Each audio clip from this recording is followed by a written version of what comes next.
नमस्कार। गायत्री ज्योतिष केंद्र में आप सभी लोगों का स्वागत है।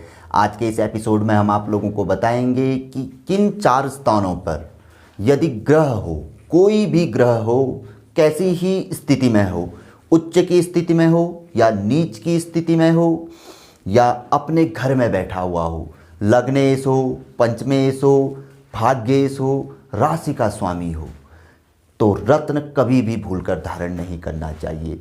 रत्न की जगह वहाँ पर को आप ग्रह से संबंधित उपाय कर सकते हैं, ग्रह जाप, ग्रहों का जपदान आदि करवा सकते हैं, जड़ी धारण कर सकते हैं, मंत्र जाप कर सकते हैं, उपवास कर सकते हैं और भी कई छोटे छोटे उपाय, बड़े उपाय होते हैं उनको कर सकते हैं। लेकिन भूल कर भी कभी उन स्थानों पर ग्रह हो तो रत्न धारण नहीं करना चाहिए। यह प्रकांड जो ज्योतिष लोग हैं उनकी किताबों में भी लिखा हुआ है और आज भी कई ऐसे ज्योतिष हैं जो इस बात को बताते हैं कि इन 4 स्थानों में ग्रह की स्थिति कितनी ही अच्छी क्यों ना हो और कितनी ही बुरी क्यों ना हो, फल नहीं दे रहा है, पीड़ा दे रहा है, तो कभी भूलकर रत्न धारण नहीं करना चाहिए। तो जानते हैं उनमें से पहला स्थान कौन सा है।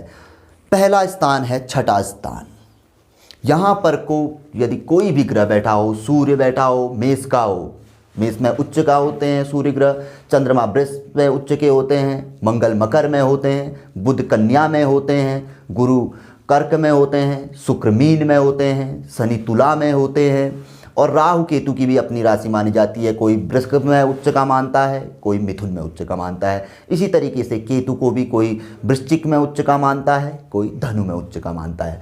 तो यहाँ पर को राहु केतु के तो रत्न वैसे भी धारण नहीं किए जा सकते हैं इन स्थानों पर, किंतु अन्य ग्रहों की यदि उच्च के हो, स्वग्रही हो, नीचस्थ हो, कैसी भी परिस्थिति में हो, रत्न धारण नहीं करना चाहिए। पहला स्थान है छठा स्थान। इस स्थान पर यदि कोई भी ग्रह बैठा हो, पीड़ा दे रहा हो, तो भूल कर भी उसका रत्न धारण ना करें।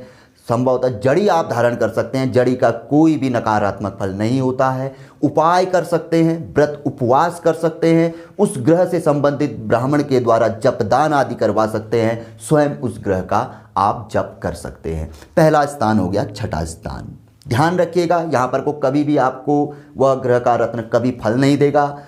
हाँ, शुभ ग्रह होंगे तो नकारात्मक फल भी नहीं देंगे, भले ही कुछ मिल सकता है, लेकिन अशुभ ग्रह होंगे तो अवश्य ही यहाँ पर को नकारात्मक नेगेटिव फल आपको अवश्य ही प्राप्त होगा। तो पहला स्थान छठा स्थान माना गया है। दूसरा स्थान सातवां स्थान, यह मारक स्थान भी होता है। जैसे यह शत्रु का घर माना गया है, छठा स्थान शत्रुग्रही होता है, रोग का कारक होता है। इसी तरीके से सातवां स्थान मारक स्थान माना गया है। पत्नी का भाव माना गया है पुरुष की कुंडली में और स्त्री की कुंडली में पति का स्थान पति भाव माना गया है। तो यहाँ पर कोई भी ग्रह हो उसका रत्न धारण नहीं करना चाहिए। भले लग्नेश हो, हम कह रहे हैं पंचमेश हो, भाग्येश हो, राशि का स्वामी हो, जन्म कुंडली का सबसे बड़ा कारक क्यों ना हो, भूल कर भी धारण नहीं करना चाहिए। आप उपाय करिए, व्रत उपवास करिए, अन्य चीज़ें करिए। तीसरा स्थान होता है आठवां स्थान। एक प्रकार से समुद्र योग में आ जाता है, दब जाता है। तो यहाँ पर को रत्न बिल्कुल भी फल नहीं देते हैं। आप आजमा लीजिएगा, ट्राई कर लीजिएगा, आपको खुद पता चल जाएगा। और चौथा स्थान होता है द्वादश स्थान। इस स्थान पर भी कभी भी कोई ग्रह बैठा हुआ हो उसका रत्न धारण नहीं करना चाहिए। एक परिस्थिति आती है, उसके लिए बहुत अच्छा गणितज्ञ आपको चाहिए होता है। वह महादशाओं के दौरान धारण किया जा सकता है, लेकिन उसमें उनके तालमेल देखे जाते हैं, मित्र ग्रह देखे जाते हैं, कहाँ पर को बैठे हैं, और भी कई चीज़ें देखी जाती है। तो वो परिस्थिति कुछ समय के लिए होती है रत्न धारण करने के लिए, तो उसी परिस्थिति में वहाँ पर को उसका फल प्राप्त हो सकता है, क्योंकि पूरी गारंटी भी नहीं दी जा सकती है। लेकिन लिखा हुआ है, बताते हैं और हम भी बताते हैं, तो उन परिस्थितियों में जरूर धारण किया जाता है। अन्यथा यहाँ पर को कभी भी भूलकर रत्न धारण नहीं किया जा सकता है। हाँ, बहुत से ज्योतिषी द्वादश भाव में जरूर बता देते हैं और कहीं कहीं पे इसका फल भी मिलता है। जैसे बुध ग्रह यहाँ पर को फल दे सकता है, शुक्र ग्रह यहाँ पर फल देता है, शनि ग्रह यहाँ पर को फल देता है, किंतु राहु केतु यहाँ पर भी फल नहीं देते हैं। तो बहुत से लोगों का हमसे आग्रह था, बहुत से लोगों के हमारे कई जो कुंडली विश्लेषण के या ऐसे ही जो एपिसोड थे उनमें प्रश्न आए थे कि किन स्थानों पर यदि ग्रह हो, उच्च का हो, रत्न धारण नहीं करना चाहिए। तो ये वही 4 स्थान है, छठा स्थान, सातवां स्थान, आठवां स्थान और द्वादश स्थान। तो इस बात का हमेशा ही ध्यान रखिएगा।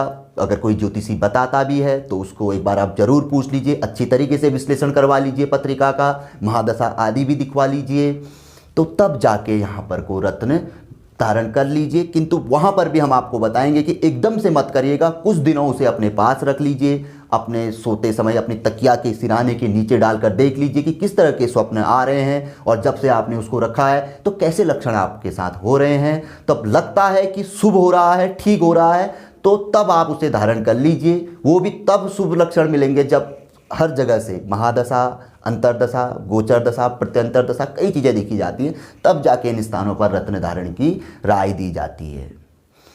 तो यह जानकारी काफ़ी लंबे समय से प्रतीक्षित थी, बहुत से लोगों का आग्रह था, तो आज आप लोगों के लिए हम लेके आए। यदि आपको यह जानकारी पसंद आई तो ज़रूर इसे आगे बढ़ाकर शेयर कर सकते हैं, लोगों तक आपकी मर्जी है, पहुंचा सकते हैं, आपकी मर्जी पे निर्भर है।